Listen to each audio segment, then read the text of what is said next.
பல ஆண்டுகளுக்கு முன்பு செல்வந்தர் ஒருவர் சாம் என்ற கூலித் தொழிலாளியுடன் வாத்து வேட்டைக்குச் சென்றார். அவர்கள் ஒரு குதிரை வண்டியில் சென்று கொண்டிருந்தபோது வழியில் வண்டியின் சக்கரத்திலிருந்து ஒரு இரும்பு வளையம் கழன்று விழுந்தது. சாம் அதை மீண்டும் சுத்தியலால் அடித்துப் பொருத்தும்போது தற்செயலாக அவனது விரலில் அடிபட்டுவிட்டது. வலியின் வேகத்தில் அவனது வாயிலிருந்து உடனடியாக சில கெட்ட வார்த்தைகள் வந்துவிட்டன. அடுத்த கணமே அவன் மண்டியிட்டு ஆண்டவரிடம் மன்னிப்புக் கேட்கத் தொடங்கினான். ஆண்டவரே, ஒரு கிறிஸ்தவ வாழ்க்கையை வாழ்வது சில சமயங்களில் மிகவும் கடினமாக இருக்கிறது என்று அவன் பிரார்த்தனை செய்தான். இதைப் பார்த்த அந்த மனிதர், சாம், நீ ஒரு கிறிஸ்தவன் என்று எனக்குத் தெரியும். ஆனால் உனக்கு ஏன் இவ்வளவு போராட்டங்கள் என்று எனக்குச் சொல். நான் ஒரு நாத்திகன், எனக்கு இது போன்ற எந்த பிரச்சினைகளும் இல்லையே என்றார். சாமிற்கு என்ன பதில் சொல்வதென்று தெரியவில்லை. சரியாக அந்த நேரத்தில் 2 வாத்துகள் அவர்கள் தலைக்கு மேலே பறந்து சென்றன.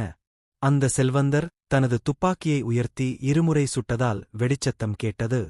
இறந்து விழுந்த வாத்தை அப்படியே விட்டுவிட்டு, காயம்பட்டு தப்பிக்க முயலும் அந்தப் பறவையைப் பிடி என்று அவர் கத்தினார். தப்பிப்பதற்காக தீவிரமாக இறக்கைகளை அடித்துத் துடித்துக் கொண்டிருந்த அந்த வாத்தைச் சுட்டிக்காட்டிய சாம், முதலாளி, இப்போது உங்கள் கேள்விக்கு என்னிடம் பதில் இருக்கிறது. நான் மிகவும் போராடுவதால் எனது கிறிஸ்தவ வாழ்க்கை நல்ல தல்ல என்று நீங்கள் கூறினீர்கள்.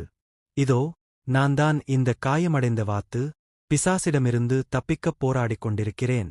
ஆனால் நீங்களோ முதலாளி, அந்த இறந்துபோன வாத்தைப் போன்றவர் என்றான். இந்த ஆழமான கருத்து ரோமர் 7ஆம் அதிகாரம் 24 மற்றும் 25ஆம் வசனத்தில் பவுல் தனது கிறிஸ்தவ அனுபவத்தைப் பற்றி விவரித்திருப்பதோடு பொருந்திப் போகிறது. நிர்பந்தமான மனுஷன் நான். இந்த மரணசரீரத்தினின்று யார் என்னை விடுதலையாக்குவார்? நம்முடைய கர்த்தராகிய இயேசு கிறிஸ்து மூலமாய் தேவனை ஸ்தோத்திரிக்கிறேன். ஆதலால் நானே என் மனதினாலே தேவனுடைய நியாயப் பிரமாணத்துக்கும் மாம்சத்தினாலேயோ பாவப் பிரமாணத்துக்கும் ஊழியஞ்செய்கிறேன் என்று பவுல் சொல்கிறார். நம் வாழ்வில் போராட்டம் என்பது ஆண்டவரின் கிரியை நடக்கிறது என்பதற்கான ஒரு சான்றாகும். பாவ மன்னிப்பு நமக்குக் கிடைக்கிறது. எனவே சோர்ந்து போகாதீர்கள். நினைவிருக்கட்டும், இறந்த வாத்துகள் ஒருபோதும் இறக்கையை அடித்துத் துடிப்பதில்லை. போராட்டம் என்பது வாழ்வியல் ஒரு பகுதிதான். பஞ்சு மெத்தையில் படுத்திருந்தால் எதுவும் கிடைப்பதில்லை. ஆனால் நம் இதயம் இயேசுவின் மேல் நிலைத்திருக்கும்போது அந்தப் போராட்டம் நம்மை முழங்காலுக்கு, அதாவது ஜெபத்திற்கு நேராக நடத்துகிறது.